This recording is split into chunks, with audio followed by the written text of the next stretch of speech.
हम तो वो महिलाएं हैं जो कि बस्तियों में रहती हैं, ऐसे इलाकों में रहती हैं, जो सफाई का काम करती हैं, जो कि कहा जाए एक नीचे तबका का माना जाता है समाज में। उन महिलाओं के साथ भी छेड़छाड़ होती है, उन महिलाओं के साथ भी बदसलूकी की जाती है। स्कूल की बच्चियां, जो कॉलेज की बच्चियां, जो ऐसे पिछड़े इलाकों से आती है, जहां पे रास्ते में इतना खौफ बड़ा रास्ता गुजर कर निकलना पड़ता है, जहां आए दिन ऐसी वारदातें, ऐसी घटनाएं देखने को मिलती है। हमारी डिमांड ये है कि सबसे पहले ब्रजभूषण को गिरफ्तार किया जाना चाहिए, क्योंकि उस पर पॉक्सो का केस लगा है। चाहे वो रेपिस्ट हो, चाहे वो आरोपी हो, चाहे वो छेड़छाड़ करने वाले गुनहगार हो, ये सरकार उसी का साथ दे रही है। ये आज हमें दिखाई दे रहा है। महिलाएं अपना हक मांगती, नहीं किसी से भीख मांगती। महिलाएं अपना हक मांगती, नहीं किसी से भीख मांगती। महिला पहलवानों को न्याय दो, न्याय दो, न्याय दो। महिला पहलवानों को न्याय दो, न्याय दो, न्याय दो। महिला पहलवानों को न्याय दो, न्याय दो, न्याय दो। ब्रजभूषण को गिरफ्तार करो, गिरफ्तार करो, गिरफ्तार करो। ब्रजभूषण को गिरफ्तार करो, ब्रजभूषण को गिरफ्तार करो, महिला पहलवानों को न्याय दो, न्याय दो, न्याय दो। महिला पहलवानों को न्याय दो, न्याय दो, न्याय दो। महिलाएं अपना हक मांगती, नहीं किसी से भीख मांगती। महिलाएं अपना हक मांगती, नहीं किसी से भीख मांगती। भाजपा सरकार चुप्पी तोड़ो, चुप्पी तोड़ो, चुप्पी तोड़ो। भाजपा सरकार चुप्पी तोड़ो, चुप्पी तोड़ो, चुप्पी तोड़ो। पीछे जितनी भी महिलाएं हैं, ये सफाई कर्मचारी यूनियन से जुड़ी हुई हैं, और ये विश्वविद्यालय में IGGTW Indira Gandhi national university है, कश्मीरी गेट पे, वहाँ से आई हैं। और हम महिलाएं यहाँ पे इसलिए इकट्ठा हुए हैं क्योंकि ये तो वो महिलाएं हैं जो शरीर से भी मजबूत हैं और विदेश में जाके नाम भी रोशन किया है इन्होंने। कहा जाए नाम ही महिलाएं हैं, और ये शर्म की बात है कि आज इनको न्याय नहीं मिल रहा है। हम तो वो महिलाएं हैं जो कि बस्तियों में रहती हैं, ऐसे इलाकों में रहती हैं, जो सफाई का काम करती हैं, जो कि कहा जाए एक नीचे तबका का माना जाता है समाज में। उन महिलाओं के साथ भी छेड़छाड़ होती है, उन महिलाओं के साथ भी बदसलूकी की जाती है। लेकिन जब इतने बड़े तबके पे उन महिलाओं को न्याय नहीं मिल रहा है, महिला पहलवानों को, तो ये हमारे देश की विडंबना है कि जो छोटी बस्तियों में काम रहने वाली महिलाएं हैं, जो बस्तियों में रहती हैं, फैक्ट्रियों में काम करती हैं, यूनिवर्सिटी में सफाई का काम करती हैं, या गांव देहातों में खेतों में काम करती हैं, स्कूल की बच्चियां, जो कॉलेज की बच्चियां, जो ऐसे पिछड़े इलाकों से आती है, जहां पे रास्ते में इतना खौफ बड़ा रास्ता गुजर कर निकलना पड़ता है, जहां आए दिन ऐसी वारदातें, ऐसी घटनाएं देखने को मिलती है।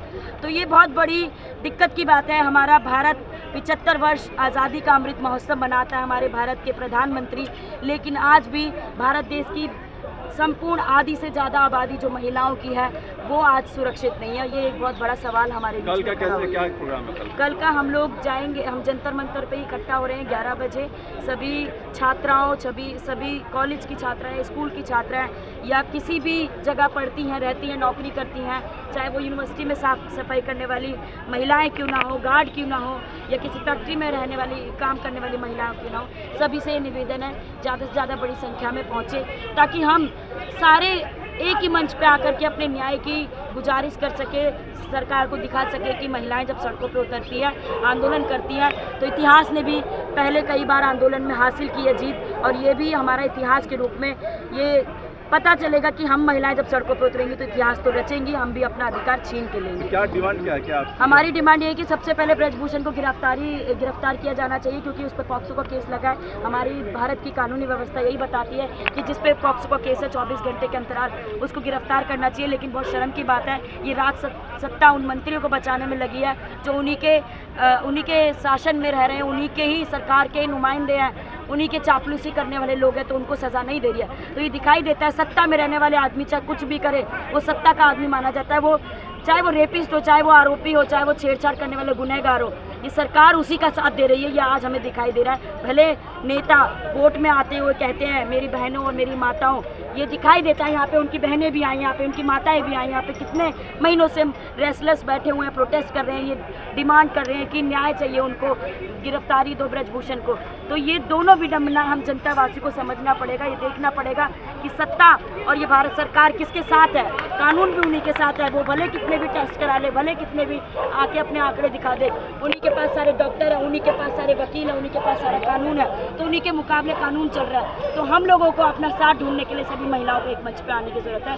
यहीं से मैं गुजारिश करूँगी सभी महिला जो जिस भी इलाके में रहती है, कहीं पे भी ये महसूस करती है हैरेसमेंट का शिकार, छेड़छाड़ का शिकार, यहाँ तक कि महिलाओं को अपनी जान तक गंवानी पड़ती है, मानसिक रूप से इतना परेशान होती है कि वो डरती है आगे जाने के लिए, कि हमें बताने पे इतना घबराती है कि अगर उनके किसी छेड़छाड़ पे वो शिकायत दर्ज करती है तो उन पे जान पे भी हमला करने की कई बार कोशिशें होती है। और इस सरकार के कुछ आंकड़े दिखाऊंगी पुराने जो बीते पूरे अब 9 वर्ष हो गए हैं मोदी को, तो उस पर भी जिस तरीके से उन्होंने किसका साथ दिया है। महिलाएं अभी तक कठुआ का केस ले लो, उन्नाव का केस ले लो, ये अभी रातों रात मतलब विक्टिम को जलाया गया, पीड़िता को जलाया गया, सबूतों को ख़त्म किया गया।